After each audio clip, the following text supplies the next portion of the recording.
আপনি দেখবেন যোগ্য পিতা কাকে বলে। আপনাকে একজন যোগ্য পিতার ঘটনা শোনাই। আয়েশা রাদিয়াল্লাহু তাআলা আনহা বলতেছেন, সাকাতাত লি কিলাদাতুন, একবার যুদ্ধ থেকে ফিরছিলাম মদিনার মুখে, তো আমার গলার হার রাস্তায় হারিয়ে গেছে। কে বলছে? আয়েশা রাদিয়াল্লাহু তাআলা আনহা। তো গলার হার এমন জায়গায় হারিয়ে গেছে যেখানে পানি নাই। কি নাই? এদিকে সালাতের সময় হয়ে গেছে, গলার হার হারিয়ে গেছে, যেতেও পারছি না, পানিও নাই, সালাতেরও সময় হয়ে গেছে। এত কঠিন পরিস্থিতিতে আমার পিতা আবু বকর রাদিয়াল্লাহু তাআলা আনহু আমাদের খিমা, আমাদের তাঁবুতে প্রবেশ করলেন। আবু বকর রাদিয়াল্লাহু তাআলা আনহু তাঁবুতে খিমায় প্রবেশ করলেন। এমত অবস্থায় রাসূল সাল্লাল্লাহু আলাইহি ওয়াসাল্লামের ভাষায়, আয়েশা রাদিয়াল্লাহু তাআলা আনহুর ভাষায়, যে ফাথানা রাসাহু, রাসূল সাল্লাল্লাহু আলাইহি ওয়াসাল্লাম তার মাথা আমার রানের উপর দিয়ে শুয়ে আছেন। এমত অবস্থায় আমার পিতা তাঁবুতে প্রবেশ করলেন। এখন এই ঘরের মধ্যে তিনজন ব্যক্তি, একজন হচ্ছে পৃথিবীর সর্বশ্রেষ্ঠ নবী, সর্বশ্রেষ্ঠ রাসূল, সর্বশ্রেষ্ঠ ব্যক্তি মুহাম্মদ সাল্লাল্লাহু আলাইহি ওয়াসাল্লাম, যিনি জামাই হয়ে শ্বশুরের সামনে স্ত্রীর কোলে মাথা রেখে শুয়ে আছেন, পৃথিবীর সর্বশ্রেষ্ঠ রাসূল, সর্বশ্রেষ্ঠ মানুষ। আর দ্বিতীয় ব্যক্তিকে, যিনি হচ্ছেন নবী রাসূলদের পরে, আম্বিয়া ইকরামের পরে, আসমানের নিচে জমিনের উপরে সর্বশ্রেষ্ঠ মানুষ, আবু বকর রাদিয়াল্লাহু তাআলা আনহু, তিনি হচ্ছেন শ্বশুর। আর তৃতীয় মানুষকে আয়েশা রাদিয়াল্লাহু তাআলা আনহা, যিনি আল্লাহর রাসূলের শ্রেষ্ঠ স্ত্রীদের, জ্ঞানী গুণী পণ্ডিত পরহেজগার স্ত্রীদের, হাদিসের হাফেজ, কোরআনের হাফেজ, হাদিসের ব্যাখ্যাকার, কোরআনের তাফসীরকার, ফকিহবিদ। সাহাবীরা যখন কোনো মাসালা বুঝতে পারতেন না, তখন যার নিকটে যেতেন সেই বিদুষী, সেই মহিয়সী, সেই জ্ঞানী আয়েশা রাদিয়াল্লাহু তাআলা আনহা হচ্ছেন তৃতীয়, যিনি তার স্বামীর সামনে এবং বাপের সামনে এই তাঁবুতে আছেন। তার হার হারিয়ে গেছে, তিনি তার মাথা দিয়ে আছেন তার স্বামীর কোলে, যিনি পৃথিবীর সর্বশ্রেষ্ঠ রাসূল। আর দাঁড়িয়ে আছেন তার পিতা, যিনি পৃথিবীর সর্বশ্রেষ্ঠ মানুষ, নবী রাসূলদের পরে। এখন এই সর্বশ্রেষ্ঠ মানুষে সর্বশ্রেষ্ঠ নারী মহিলাকে এমন জোরে মারলেন যে আয়েশা রাদিয়াল্লাহু তাআলা আনহা বলছেন, লাকাজানি লাকজাতান শাদীদা, এমন জোরে মারলেন যে পৃথিবীর সর্বশ্রেষ্ঠ রাসূল মুহাম্মদ সাল্লাল্লাহু আলাইহি ওয়াসাল্লাম যদি আমার রানের উপর মাথা দিয়ে শুয়ে না থাকতেন, আমি ছিটকে দূরে চলে যেতাম। এর নাম পিতা। এর নাম কি? পিতা। যিনি এত মহান হওয়ার পরেও, এত মহান ব্যক্তির সামনে, আল্লাহর রাসূলের সামনে, এত মহান বেটিকে, এবং বিবাহিত বেটিকে, অবিবাহিত নয়, কেমন বেটি? বিবাহিত বেটিকে জামাইয়ের সামনে বিবাহিত বেটিকে, জামাই যেমন তেমন জামাই, পৃথিবীর সর্বশ্রেষ্ঠ রাসূল, সর্বশ্রেষ্ঠ মানুষ মুহাম্মদ সাল্লাল্লাহু আলাইহি ওয়াসাল্লামের সামনে। তাহলে পিতা কত ব্যক্তিত্ববান, পিতা কত ভারাত্ববান, পিতার মর্যাদা, পিতার ব্যক্তিত্ব, পিতার ভারাত্ব কত বেশি যে তিনি এমনভাবে তার বিবাহিত মেয়েকে মারতে পারলেন। আর আপনার ছেলে আপনার নিকটে মোবাইল চায়, মোটর সাইকেল চায়, আর আপনি নিষেধ করতে পারেন না। বাড়ি থেকে টিভি বের করতে চান তো ছেলেরা নিষেধ করে, তাই টিভি বের করতে পারেন না। আপনি আবার পিতা, আপনি হচ্ছেন পিতা নামের কলঙ্ক। অতএব সম্মানিত উপস্থিতি, যোগ্য পিতা হওয়া শিখুন। এই তৃতীয় পয়েন্ট চলে গেল যে সন্তানকে 18-20 বছর বয়স হওয়া পর্যন্ত আপনি এই সুযোগ সুবিধাগুলো দিবেন না। তৃতীয় পয়েন্ট জরুরি। আজ বাংলাদেশের যত বই পুস্তক আছে, বাংলাদেশ মাদ্রাসা শিক্ষা বোর্ডের বই হোক আর বাংলাদেশ সরকারি স্কুল শিক্ষা বোর্ডের বই হোক, সব বই আজে বাজে গল্প গুজবে ভর্তি।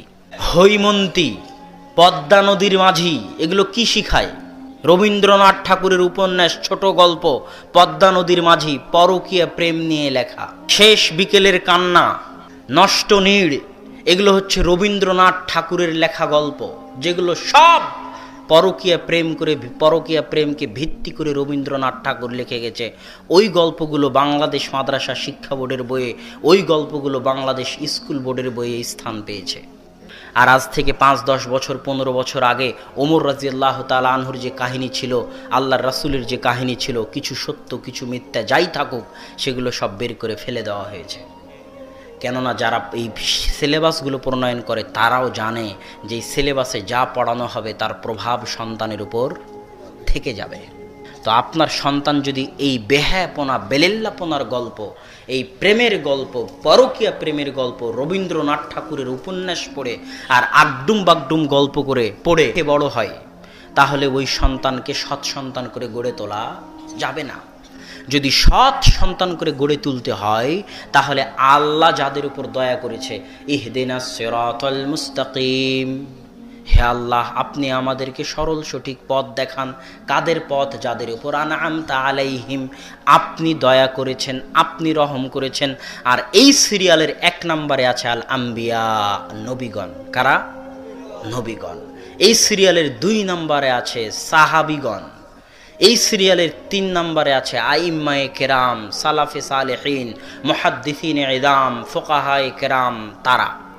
তো আপনার সন্তানকে ছোট অবস্থায় 5 থেকে 10 বছর বয়সের মধ্যে স্কুলে যেহেতু এই আলতু ফালতু গল্পগুলো সে পড়তেছে, এগুলো তার মানসপটে দাগ কেটে যাবে। এই জন্য আপনাকে চেষ্টা করতে হবে আপনার সন্তানকে নবীদের কাহিনী, সাহাবীদের কাহিনী, সালাফে সালেহিনের কাহিনী শুনিয়ে বড় করার। মায়ের কাছে যখন সন্তান শুনতে চাইবে, আম্মা একটা কিস্সা বলেন না, তখন মা যেন নবীদের কাহিনী শোনাতে পারে। কিভাবে ইব্রাহিমকে আগুনে ফেলে দেওয়া হয়েছিল, কিভাবে মুসার কাষ্ঠফলক বাক্স স্রোতের উল্টা দিকে চলল, কিভাবে মুসা তার শত্রুর বাড়িতে মানুষ হলো, কিভাবে ফেরাউন ডুবে গেল, কিভাবে ইউসুফকে কুয়াতে ফেলে দেওয়া হলো, কুয়া থেকে রাজার ঘরে কিভাবে চলে গেল, রাজার ঘর থেকে মিথ্যা অপবাদ নিয়ে জেলে কিভাবে গেল, জেল থেকে মিথ্যা অপবাদ থেকে মুক্ত হয়ে জেল থেকে বের সরাসরি মন্ত্রী কিভাবে হয়ে গেল। এই যে নবী রাসূলদের বিশাল বিরাট শিক্ষণীয় কাহিনী, সাহাবীদের কাহিনী, সালাফে সালেহিনের কাহিনী, এগুলোর সাথে আপনার সন্তানের পরিচয় হতে হবে ছোটতেই। কখন? ছোটতেই। কেননা অল্প কিছুদিন পরেই সে যখন সিনেমা মুভির সাথে পরিচিত হবে, পেপার পত্রিকার সাথে পরিচিত হবে, তখন খেলোয়াড়দের সাথে পরিচিত হবে, তখন এই খেলোয়াড়দেরকে, এই মডেল নায়ক নায়িকাদেরকে সে নিজের মডেল এবং আদর্শ বলে গ্রহণ করে নেবে নিজের অজান্তেই। আর ছোটতেই যদি তার সামনে মডেল থেকে যায় আবু হানিফা রাহিমাহুল্লাহর, ইমাম বুখারী রাহিমাহুল্লাহর, আহমদ বিন হাম্বালের, ইব্রাহিম আলাইহিস সালাতু ওয়াস সালামের, মুসা আলাইহিস সালাতু ওয়াস সালামের, মুহাম্মদ সাল্লাল্লাহু আলাইহি ওয়াসাল্লামের, ঈসা আলাইহিস সালাতু ওয়াস সালামের, তাদের মডেল যদি তাদেরকে সে যদি ছোটতেই বড় জায়গা দিয়ে ফেলে, উঁচু সম্মানের জায়গা দিয়ে ফেলে, তাহলে ভবিষ্যৎ জীবনে যতই অন্যায় অনাচার অপসংস্কৃতি বেহায়াপনার মুখোমুখি সে হোক না কেন, সে কোনোদিনই নবী রাসূল বাদে অন্য কাউকে আদর্শ মডেল হিসেবে গ্রহণ করবে না। এই জন্য এই চতুর্থ পয়েন্টের গুরুত্ব সীমাহীন ও অপরিসীম। আমি আপনাকে এখন পর্যন্ত যে 4টা কথা বলেছি, 5 থেকে 10 বছর বয়স পর্যন্ত, 1, সন্তানকে তাওহীদ আল্লাহর সঙ্গে পরিচয় করিয়ে দিতে হবে। 2, সন্তানকে আদব কায়দা আপনি শিখাবেন, মসজিদের ইমাম নয়। কে শিখাবে? আপনি শিখাবেন, এই সংকল্প আপনাকে করতে হবে।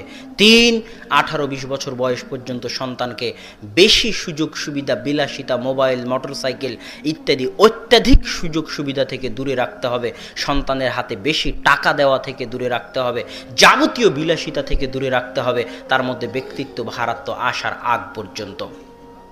4, মসজিদের সাথে তার সম্পর্ক তৈরি করতে হবে, বাপ বেটা মিলে মসজিদের খেদমত করতে হবে। 5, নবীদের কাহিনীর সাথে, সাহাবীদের কাহিনীর সাথে তাকে পরিচিত করে তুলতে হবে। এগুলো সব যদি আপনি আপনার সন্তানকে দিতে পারেন, তাহলে এরপরে আপনার সন্তান সারা পৃথিবীর যেখানেই যাক না কেন ইসলামের আদর্শের উপরেই থাকবে বলে আশা করা যায় ইনশাআল্লাহ।